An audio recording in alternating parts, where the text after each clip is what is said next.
திருவள்ளூர் அருகே 7 மணி நேரமாக பொறுப்புசார் பதிவாளர் வீட்டில் நடைபெற்று வந்த சோதனை நிறைவு.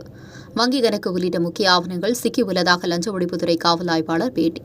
திருவள்ளூர் மாவட்டம் பள்ளிப்பட்டு பொறுப்புசார் பதிவாளராக பணியாற்றி வந்த மோகன்ராஜ் என்பவரின் சம்பந்தப்பட்ட சொகுசு காரில் நேற்றிரவு 11 லட்சம் ரூபாய் பறிமுதல் செய்யப்பட்டதைத் தொடர்ந்து இன்று காலை 8 மணி முதல் திருவள்ளூர் அடுத்த கீழே நல்லாத்தூர் பகுதியில் அமைந்துள்ள பள்ளிப்பட்டு பொறுப்புசார் பதிவாளர் மோகன்ராஜ் வீட்டில் லஞ்ச ஒழிப்புத்துறை போலீசார் சோதனை மேற்கொண்டு வந்தனர். இந்த சோதனையானது நிறைவடைந்தது.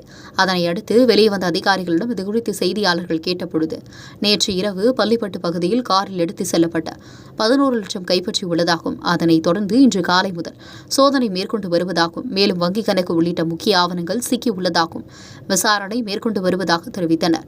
சம்பந்தப்பட்ட பொறுப்புசார் பதிவாளர் மோகன்ராஜ் என்பவர் மீது தொடர்ந்து புகார் வந்ததன் அடிப்படையில் சோதனை மேற்கொண்டு உள்ளதாகவும் லஞ்ச ஒழிப்புத்துறை ஆய்வாளர் தெரிவித்துள்ளார்.